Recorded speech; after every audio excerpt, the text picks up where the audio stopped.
भर की ताजा खबरों के लिए अभी सब्सक्राइब करें। खबरों में आगे बढ़ने से पहले वीडियो को लाइक जरूर करें। गुजरात में पीएम मोदी ने वर्चुअली किया अन्नपूर्णा धाम ट्रस्ट के एजुकेशन कॉम्प्लेक्स का उद्घाटन। कहा, मां का आशीर्वाद हमेशा मिला है।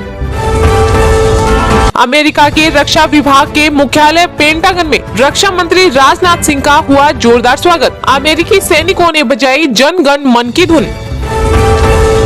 पीएम मोदी ने पाकिस्तान के नवनिर्वाचित प्रधानमंत्री शहबाज शरीफ को ट्वीट कर दी बधाई। भारत ने स्वदेशी हेलीकॉप्टर से किया हेलियम मिसाइल का सफल परीक्षण। लॉन्चिंग के बाद बदला जा सकता है इसका टारगेट। कांग्रेस के वरिष्ठ नेता पी चिदम्बरम ने केंद्रीय मंत्री निर्मला सीतारमण पर साधा निशाना। कहा, मौजूदा सरकार में सामाजिक सेवा पर खर्च घटा।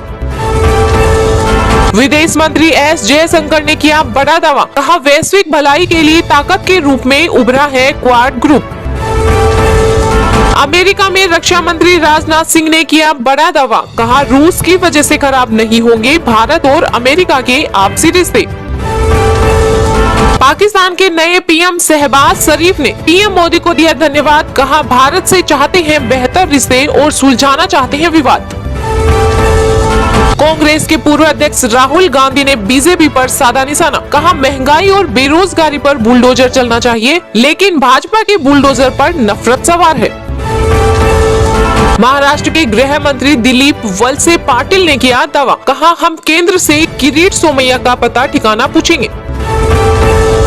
पाकिस्तान के नए प्रधानमंत्री शहबाज शरीफ को पीएम मोदी के बाद राजनाथ सिंह ने दी नसीहत। आतंकवाद पर कही कई बातें। अमृत समागम में बोले केंद्रीय गृह मंत्री अमित शाह। कहा, हम अमृत महोत्सव के रूप में खुद से एक संकल्प लें जो भारत को बढ़ाए आगे। पीएम नरेंद्र मोदी को मिलेगा पहला लता दीनानाथ मंगेशकर अवार्ड। यूपी विधान परिषद के चुनाव में 33 सीटों पर जीती बीजेपी, सपा का नहीं खुला खाता। स्वास्थ्य मंत्री मनसुख मंडाविया ने कोरोना वायरस के नए स्वरूप XE को लेकर निगरानी और बढ़ाने का दिया निर्देश। केंद्र वित्त मंत्री निर्मला सीतारमण ने ट्वीट कर किया आग्रह। कहा, मुद्रा कोष कोटा समीक्षा समय पर पूरा करें। अमेरिकी विदेश मंत्री ब्लिंकन ने डॉक्टर एस जयशंकर से अतिरिक्त रूसी तेल न खरीदने का आग्रह किया। दिल्ली के सीएम अरविंद केजरीवाल का बड़ा ऐलान। वृद्धा आश्रम में रहने वाले बुजुर्गों को तीर्थ यात्रा पर भेजेगी दिल्ली सरकार। गृह मंत्रालय ने पुलवामा पठानकोट हमलों के आरोपियों को किया आतंकवादी घोषित। केंद्रीय टीमों ने सरसों और खाद्य तेलों की जमाखोरी का लगाया पता। राज्यों को कार्रवाई के लिए दिए निर्देश। रक्षा मंत्री राजनाथ सिंह ने अमेरिकी कंपनियों से भारत में निवेश करने का किया आग्रह। पंजाब के पूर्व सीएम कैप्टन अमरिंदर सिंह ने सीएम भगवंत मान को बताया रबड़ स्टैंप। कहा, केजरीवाल ने किया पंजाब पर कब्जा। भारतीय नौसेना का P-8I एयरक्राफ्ट समुद्री ऑपरेशन में शामिल होने के लिए पहुंचा ऑस्ट्रेलिया। दिल्ली के पर्यावरण मंत्री गोपाल राय ने किया बड़ा दावा। कहा, वृक्षारोपण अभियान के दौरान दिल्ली सरकार 35.38 लाख पौधे लगाएगी। पाकिस्तान के पूर्व सीएम इमरान खान आज पेशावर में रैली को करेंगे संबोधित। सेबी ने सोने में म्यूचुअल फंड निवेश पर लागू किया रिस्क ओमीटर। अब शेयरों की तरह मिलेगी जोखिम की जानकारी। जाने पूरी जानकारी। सक्रिय राजनीति में एंट्री पर बोले कांग्रेस अध्यक्ष सोनिया गांधी के दामाद रॉबर्ट वाड्रा। कहा, लोग चाहेंगे तो मैं आने को तैयार हूँ। चीन की दादागिरी पर रक्षा मंत्री राजनाथ सिंह से बोले यूएस के डिफेंस मिनिस्टर। कहा, भारत की मदद करेंगे हम। दिल्ली में कोरोना पर बोले सीएम केजरीवाल। कहा, घबराने की आवश्यकता नहीं, जरूरत के मुताबिक उठाएंगे कदम। अमेरिका का यू टर्न। बाइडेन के बयान के बाद व्हाइट हाउस ने दी सफाई। कहा, भारत का रूस से तेल गैस लेना प्रतिबंधों का उल्लंघन नहीं। दिवालिया हुआ श्रीलंका। विदेश लोन को किया डिफॉल्ट। IMF का 39,000 करोड़ रुपए का कर्ज भी शामिल।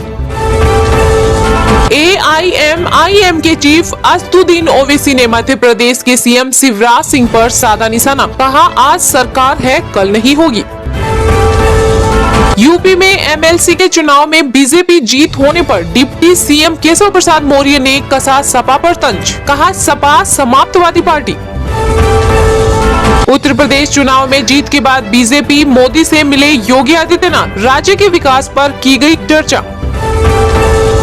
पाकिस्तान के नए पीएम शहबाज शरीफ ने सप्ताह में 2 सार्वजनिक छुट्टियों पर लगाई रोक। महंगाई के दौर में जनता को मिल सकती है बड़ी राहत, पेट्रोल डीजल हो सकते हैं सस्ते, एक्साइज ड्यूटी में कटौती कर सकती है सरकार। गुजरात में चुनाव से पहले हार्दिक पटेल को सुप्रीम कोर्ट से मिली बड़ी राहत, कोर्ट ने सजा पर लगाई रोक। एसआईआई ने बच्चों को कोवैक्स टीका लगाने की अनुमति से संबंधित आवेदन को लेकर मांगी जानकारी। अरुणाचल प्रदेश सरकार का बड़ा फैसला, एयर टरबाइन फ्यूल पर वेट 20% से घटाकर 1% किया। Reserve bank of India regulated market के समय में हुआ बदलाव, 18 अप्रैल से अब 9 बजे शुरू होगा कारोबार।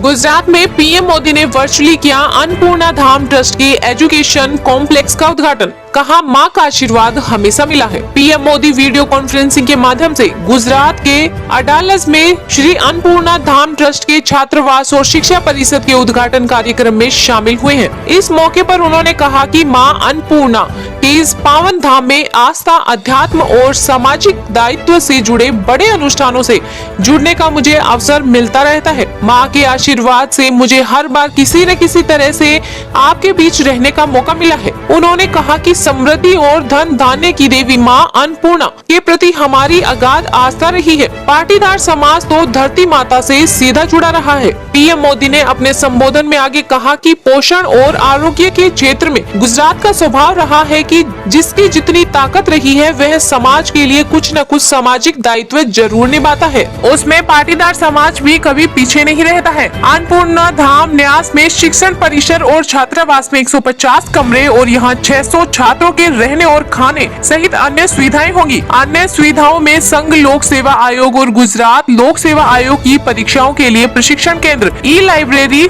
सम्मेलन कक्ष, टेलीविजन कक्ष और प्राथमिक चिकित्सा सुविधाएं शामिल हैं।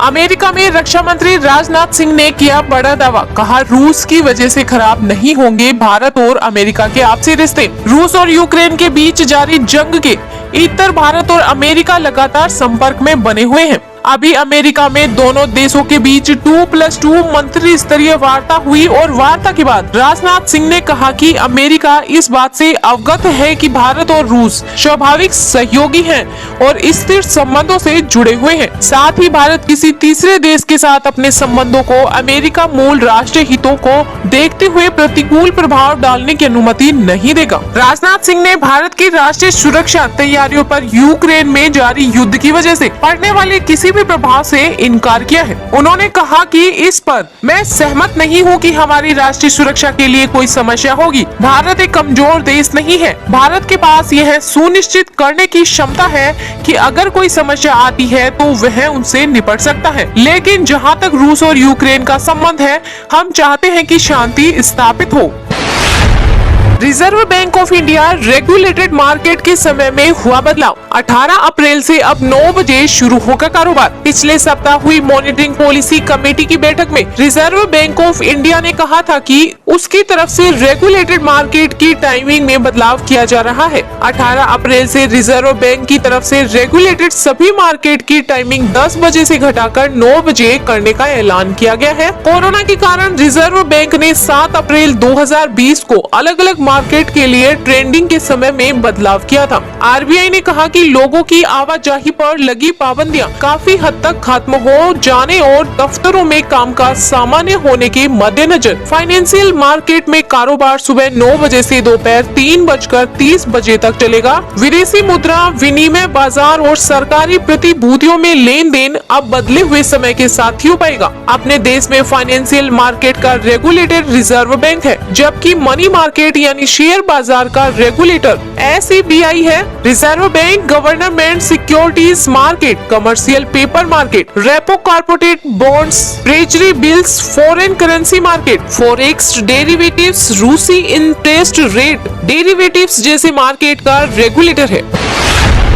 दिल्ली के सीएम अरविंद केजरीवाल का बड़ा ऐलान, वृद्धा आश्रमों में रहने वाले बुजुर्गों को तीर्थ यात्रा पर भेजेगी दिल्ली सरकार। दिल्ली के मुख्यमंत्री अरविंद केजरीवाल ने कहा कि उनकी सरकार राजधानी में वृद्धा आश्रमों में रहने वाले वरिष्ठ नागरिकों को मुफ्त में तीर्थ यात्रा पर भेजेगी। केजरीवाल ने यहाँ पूर्व दिल्ली के कांति नगर में राजधानी के चौथे वृद्धा आश्रम बाबा साहब डॉक्टर भीमराव अंबेडकर वरिष्ठ नागरिक गृह के उद्घाटन के अवसर पर यह बात कही। उन्होंने कहा कि हमें उम्मीद है कि हमारे बुजुर्गों को कभी भी अपने घर नहीं छोड़ना पड़ेगा, लेकिन अगर किसी कारणवश उन्हें ऐसा करना पड़े तो हम उनका पूरा ध्यान रखेंगे और साथ ही उन्हें खुश रखने की पूरी कोशिश करेंगे। हम उन्हें यहाँ घर जैसा माहौल देंगे। सीएम अरविंद केजरीवाल ने कहा कि दिल्ली में अभी 4 वृद्धा आश्रम हैं, इसके अलावा 5 और जल्द ही बनकर तैयार हो जाएंगे। कुल मिलाकर इन 9 वृद्धा आश्रम में 1000 वरिष्ठ नागरिकों के रहने की व्यवस्था होगी। केजरीवाल ने कहा कि दिल्ली सरकार वरिष्ठ नागरिकों को तीर्थ यात्रा पर भेजती है, लेकिन यह यात्रा 2020 और 21 में महामारी के प्रकोप के कारण आयोजित नहीं की जा सकी, लेकिन अब इसे फिर से शुरू कर दिया गया है। अब वृद्धाश्रम में रहने वाले सभी वरिष्ठ नागरिक